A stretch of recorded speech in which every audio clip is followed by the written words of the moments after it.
साथियों नमस्कार। स्वागत है आप सभी का हमारे इस वीडियो में। इस वीडियो में मैं चर्चा कर रहा हूँ स्पेशली एक ऐसी बीमारी की जो वहाँ बहुत कॉमन है, जहाँ माइनिंग का काम होता है, जहाँ पर खानों के अंदर काम करते हैं लोग, जहाँ पत्थर की माइनिंग है, क्रशरिंग है, इस तरह की वहाँ पर। जी हाँ दोस्तों, मैं बात कर रहा हूँ सिलिकोसिस बीमारी की। सिलिकोसिस बीमारी एक ऐसी बीमारी है जिसके कारण दर्जनों घर उजड़ चुके हैं। दर्जनों लोग सिलिकोसिस की बीमारी के कारण मौत की मुंह में जा चुके हैं। दर्जनों से दर्जन हजारों लोग इस बीमारी के कारण से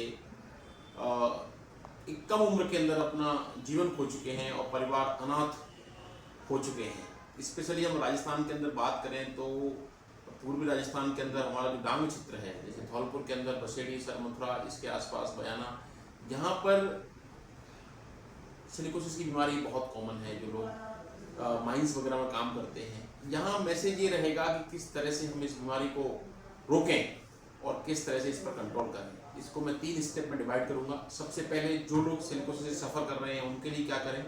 नंबर 2, जो काम करने वाले लोग हैं और कैसे इसकी रोकथाम करें, और जब आप काम कर रहे हैं तो कैसे बचें। तो सबसे पहले हम बात करते हैं कि जो लोग सिलिकोसिस से सफ़र हो चुके हैं उनके लिए मैं कहना चाहूँगा कि आप अपने आसपास जहाँ भी चिकित्सा की सुविधाएं वहाँ परामर्श करिए।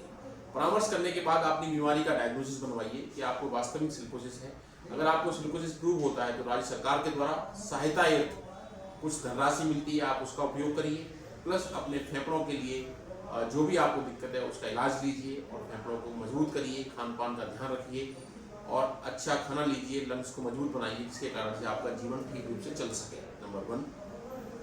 दूसरी बात आती है कि जो लोग खानों में काम करते हैं उनको सिलिकोसिस नहीं हो। यहाँ मैं आपके लिए कहना चाहूँगा कि आप जहाँ भी काम करते हैं वहाँ पर सबसे पहले अपने फेस पर मास्क लगा कर रहें, जिससे धूल मिट्टी जो कि रज उड़ती है वो हमारे फेफड़ों में नहीं जाए, पत्थर की रज। नंबर 1। दूसरी चीज़, आपकी जो ड्रिलिंग या कटाई या क्रशिंग हो वो कोल्ड होनी चाहिए, वहाँ पर पानी की सप्लाई होनी चाहिए, धूल कम से कम उड़े। नंबर 2। तीसरी चीज़ ये हो कि आप वीक के अंदर 2 दिन छुट्टी करने की कोशिश करिए, जिससे आपके फेफड़ों को समय मिले, आपको आराम मिले और आपकी बॉडी रिकवर हो जाएगी। और साथ में खान पीन का भी अच्छा ध्यान रखें। साथ साथ इस तरह के लोग जो काम करते हैं, इस तरह की खानों के अंदर मजदूर वर्ग के लोग या जो भी लोग, उनको साल के अंदर 2 बार अपने फेफड़ों का चेकअप कराना चाहिए। जहां पर हमें इस तरह के एक्सपोजर का अगर संकेत मिलता है तो जरूरी हो जाता है कि हम अपने फेफड़ों के बारे में अब उस तरह के पेशेंट्स को वहां से हम अलग कर लेंगे। तो आप इस तरह से बीच में चेकिंग कराते रहेंगे, बीच में छुट्टियां लेंगे, खान पान का ध्यान रखेंगे और कुछ इस तरह के मास्क और कोल्ड कटिंग करेंगे तो आपको इस बीमारी के होने की रिस्क कम हो जाती है। ये ध्यान रखने वाली आवश्यकता है।